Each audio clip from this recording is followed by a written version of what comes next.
Forget everything your Japanese language textbook taught you. Today, we're exposing the biggest, most polite lie in the entire Japanese language. The word Otsukaresama. It absolutely does not mean good job. It literally means you are exhausted. Open any standard Japanese language textbook, like Volume 1 for JLPT N5, and it will politely tell you that Otsukaresama translates to good job or thank you for your hard work. Well, that is a beautifully packaged fiction.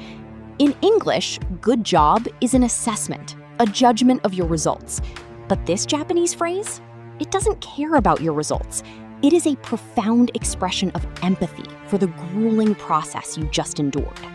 Let's dissect this linguistic Frankenstein like a true mystery. The O at the beginning is an honorific prefix, adding respect. Tsukare comes from the verb meaning to be exhausted, drained, or tired.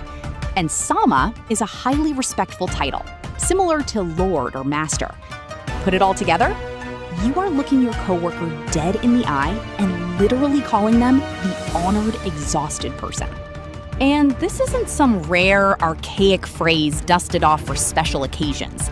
It is the absolute lifeblood of the Japanese corporate machine. Every single worker, from the terrified intern to the untouchable CEO, slings this Lord of Exhaustion title at each other at least 10 times a day. You hear it walking down the halls, picking up the phone, and passing each other in the break room. It's a verbal handshake of mutual fatigue. To understand this dark paradox, we must travel back to Japan's Edo period, the 17th to 19th century feudal era. Back then, fatigue was associated with starvation and absolute physical depletion. A master would look at his servant's bone-crushing exhaustion and label it as the ultimate virtue. To be visibly tired meant you were incredibly loyal. They attached the respectful sama to honor the suffering itself. Now, enter the evil twin, Gokurousama, a phrase translating to thank you for your trouble. But here is the lethal catch that JLPT textbooks barely explain. Gokurousama is an assessment phrase that flows strictly downward. It is an exclusive tool used only by a boss speaking to a subordinate to judge their task completion. It must never, ever travel in the reverse direction. If you, as a fresh-faced foreign employee, decide to politely say Gokurousama to your manager, congratulations, you just committed corporate treason. You have linguistically placed yourself above your boss, breaking the strict hierarchical minefield of Japanese business manners. It is considered a massive taboo, often a fireable offense in traditional companies, all because you picked the wrong flavor of thank you. Fast forward to the end of the workday. You cannot just pack your bag and leave. You must announce "Osaki ni shitsure shimasu," which literally translates to "Excuse me for committing the rude act of leaving before you." It shows respect for team solidarity. And how do your remaining colleagues punish you for abandoning the trenches? They reply with our magic word, Otsukaresama. But wait, the rabbit hole gets so much deeper. Because Otsukaresama is also the standard morning greeting. Yes, you heard that right. You walk into the office at 9 a.m. on a Monday, holding your coffee, and cheerfully tell your colleagues that they already look completely exhausted. For an expat arriving in Tokyo, being told you look exhausted before you've sent a single email is highly confusing. And do not even think about sending an internal email without it. Opening a business email with Otsukaresama desu is absolutely mandatory. It acts as a vital communicative cushion. If you skip this ritual and just write hello or dive straight into the main topic, you are basically slapping the recipient through the screen. It is considered aggressively rude and completely devoid of social grace.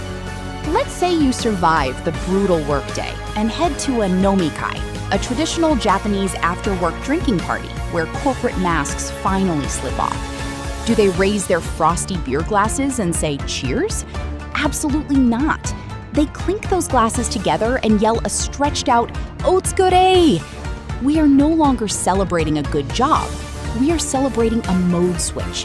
We drink to our shared, beautiful suffering. This is exactly why no English equivalent exists. Western greetings like "have a good evening" or "how are you" are deeply rooted in individualism. They respect personal boundaries and individual time. But Japan operates on strict collectivism. They use language to acknowledge that we are a team, and we just survived a very difficult day together. Japan literally shares the suffering through their daily greetings. This single, fascinating word perfectly encapsulates Japan's deep-rooted culture of glorifying overwork. In many Western cultures, extreme exhaustion might signal a failure of personal time management. But here, exhaustion is not a weakness. It is undeniable proof of your sincerity. It is a glittering medal of honor pinned to your tailored salaryman suit, validated by everyone around you. Of course, even shared suffering has a casual mode.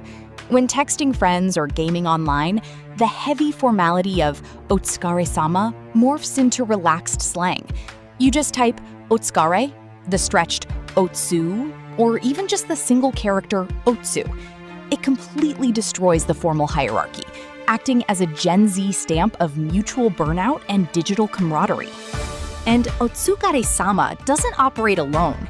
It belongs to a mafia of untranslatable Japanese words like itadakimasu, a humble phrase said before eating, or sumimasen, an apology that also means thank you. These aren't just vocabulary words. They are the absolute emotional currency of the entire country, dictating how millions of people navigate their daily collective lives. Misunderstand these nuances, and you don't just sound unnatural on a language test. You face literal social death in the Japanese workplace.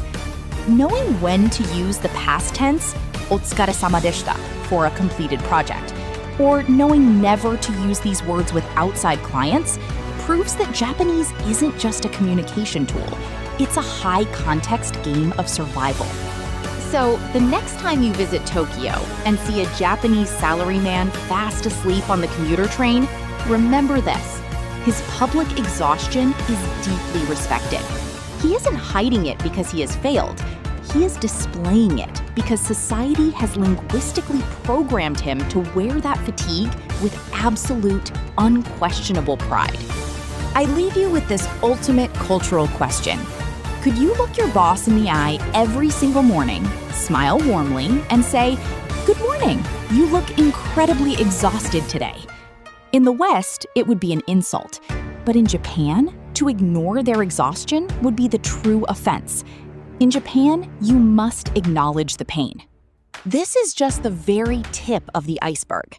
The Japanese language is hiding countless secrets and historical mysteries that standard language schools will absolutely refuse to teach you.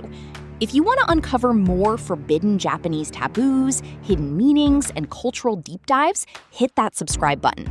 See you on the other side.